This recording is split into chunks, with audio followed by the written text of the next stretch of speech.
Alright guys, welcome back to the channel. Thanks for tuning in. I hope everyone is doing well today. Shout out to all the subscribers as always, and welcome along anybody new. Gratitude to you. Let's talk about Liam Paro and, you know, some of the keys to victory when he fights Subriel Matías, which is next Saturday, which I can't wait for that fight. And I'll be covering that fight quite hard. And I've got a film study coming out. It's more like a music film study. That should be out couple days, hopefully. I've got a lot to do on that project, but maybe 2 or 3 days, but it will be out before this weekend. That's I was almost gonna guarantee it. I'll guarantee that it'll be out before this weekend. It has to be.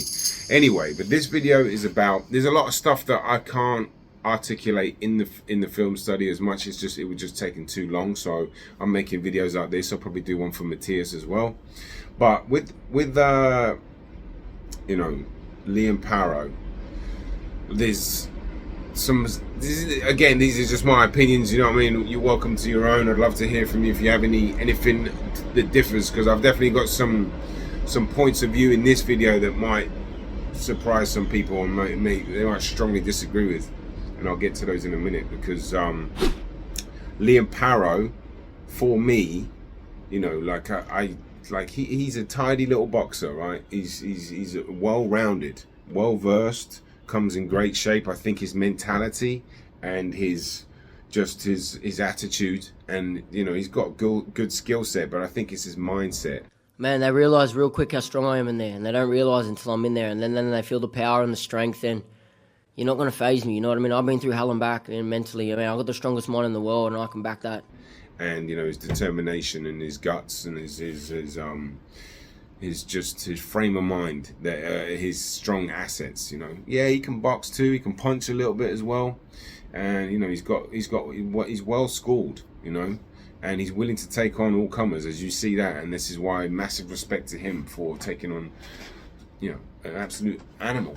Subriel Matías is an animal, big time, and that is in his backyard. And like, you know, whatever happens, I've got massive respect for Liam Paro. I've always really enjoyed listening to his interviews. Seems like a really cool dude, down-to-earth kid.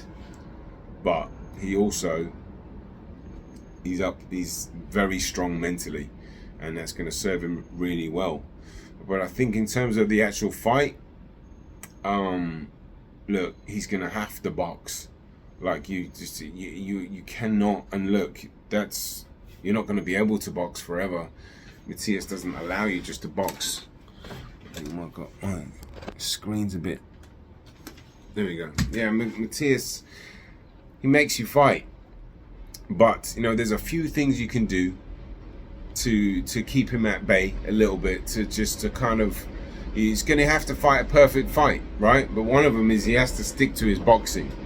And there's a couple of things to do when you are sticking to your boxing, right? You're going to obviously use your footwork, which he's got nice, tidy footwork. Again, he's got like a good, somewhere between 7 and 8 out of 10 in almost all departments. I think, you know, he's got nice feet. He's got good boxing IQ. He's got decent power. Respectful with the fighter. And he's, you know, he's got actually his clinch game has gotten a lot better, which makes this fight even more interesting, because that is where Matías excels at, fighting in the clinches. I'll show you this clip where Paro does it against Brock Jarvis, where he's holding his own, his base is under him, he's launching back shots.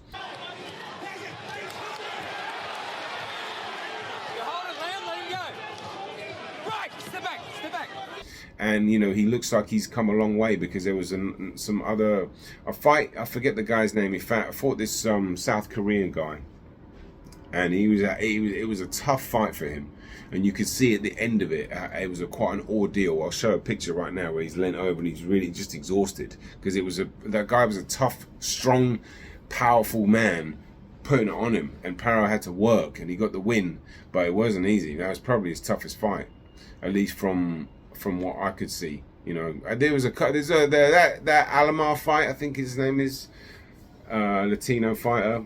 You can't find that anywhere. He got dropped in the first round, Paro did. but the footage is, you know, nowhere. I want to, Eddie, if you know where the footage is, Eddie Hearn, yeah, can you put that up for the boxing fans to see? I don't know. Look, we all want clarity, and I can't give you the answers right now. But apparently, you know, he had a close fight in that. So some people say that it was close enough that it could have gone the other way. But I honestly don't know, because I've been trying to find that footage. There's another fight where Paro got dropped in the first round as well, and you know, so that is a bit of a eyebrow raiser. So he's gonna have to box. He's gonna have to box, use his jab, use his feet, and as I say, there's pockets of things you can do, right? He's got actually quite a nice little right hook, Paro, especially when he's turning, when he's boxing like that and turning it. And Jukembayev and Ergashev had small pockets of success, right?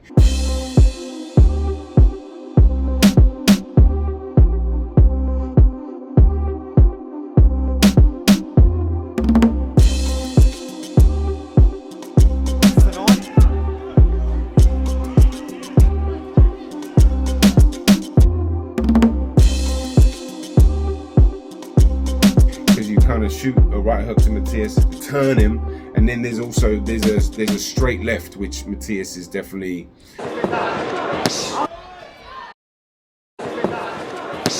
you know, a lot of southpaws, that's their main shot. But Matías has been tagged by Ergashev and Jukembayev loads. There's a straight left. But here's the thing, is when you're going to have to, those pockets of success, even turning him with the right hook, he's still going to be on you.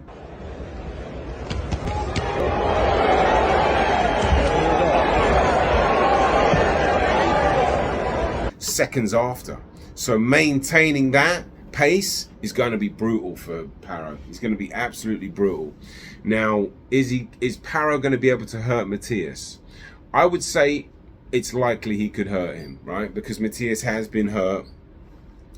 I don't personally think he will, but I'm saying it's not like out of the question. Paro's obviously dropped Montana Love, hurt him a couple of times, knocked out Brock Jarvis. He's got some punch in that backhand. But if you look at the punches Matías has been taking from Ponce. So much. We talked about power shots, and we talk about Ponce. From Ergashev. Straight, his frame is like straight forward, so making it a lot easier for Ergashev to land that straight left from Ergashev.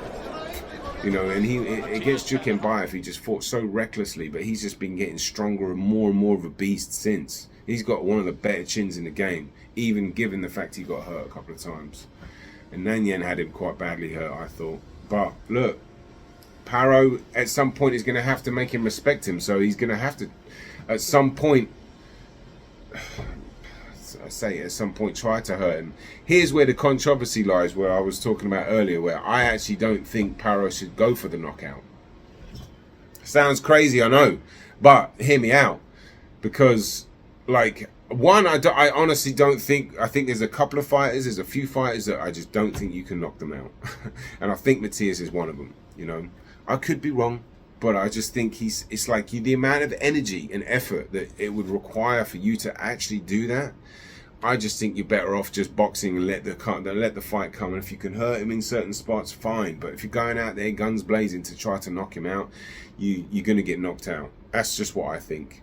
You know, I know there'll be some Australians in the comments that disagree with me, and that's fine. I welcome it. I enjoy it. I've had some great feedback and great conversations with some Aussies. And, you know, some guy was like, I was saying I'd be shocked if Paro stopped Matías, and he's like, I wouldn't.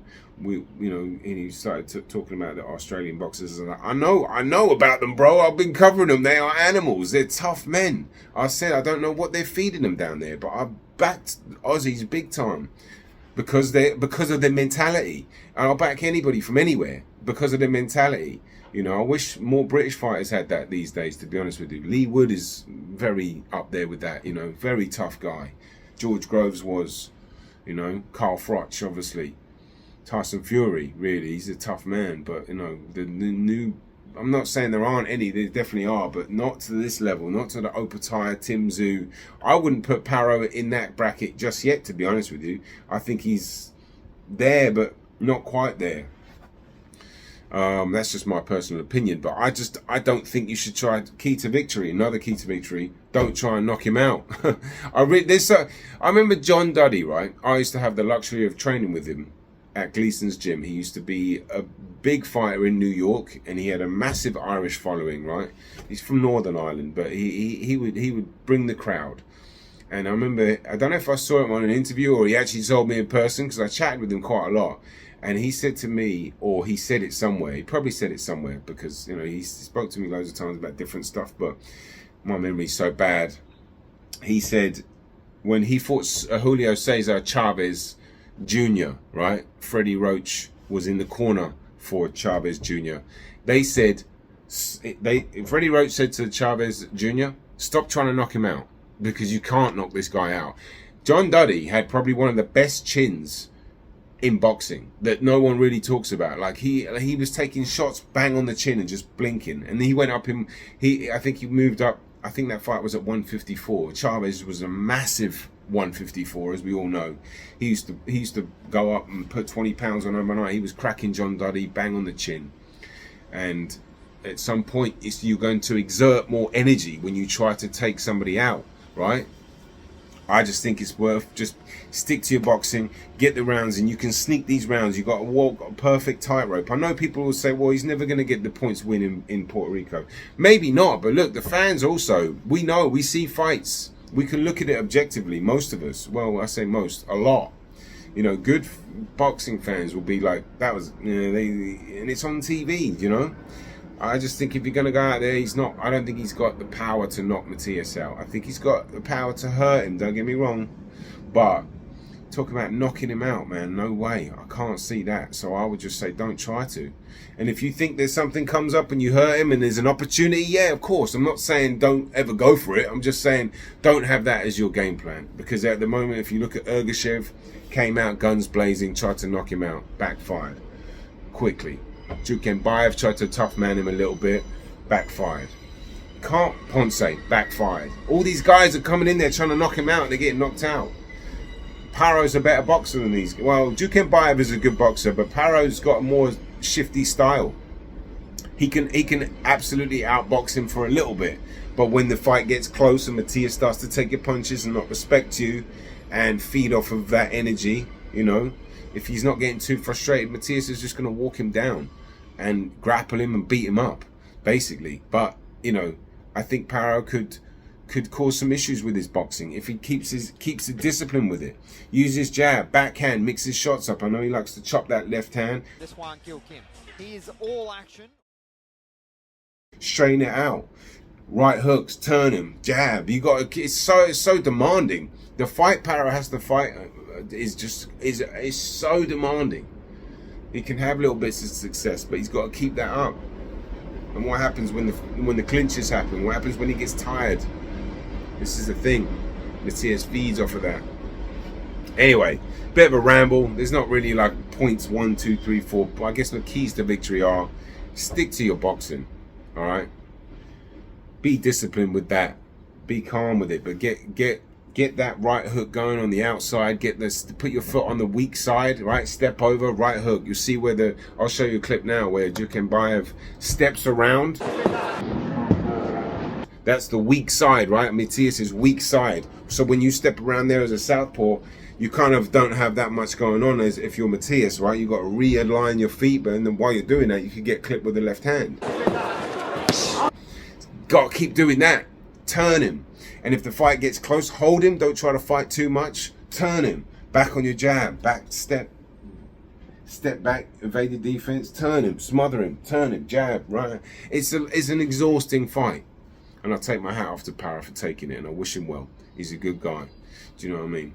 I support good fighters in here. So that's it. Thanks a lot for tuning in. Hit the like button if you enjoyed the video, but it's got to come from here every single time. If you are new to the channel, hit the subscribe button. I've got loads of random videos coming out. I'm all over the place, so I hope you enjoyed the content. Boxing. El primero que alza la mano, diga yo voy a pelear. The first person to put their hand up and say that I want to fight you will be the person that I will face.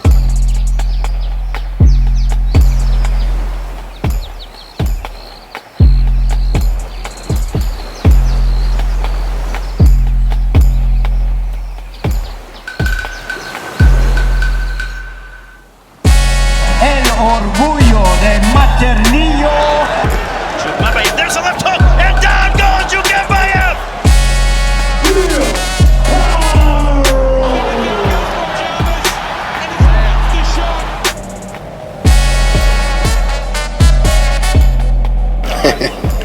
No más días.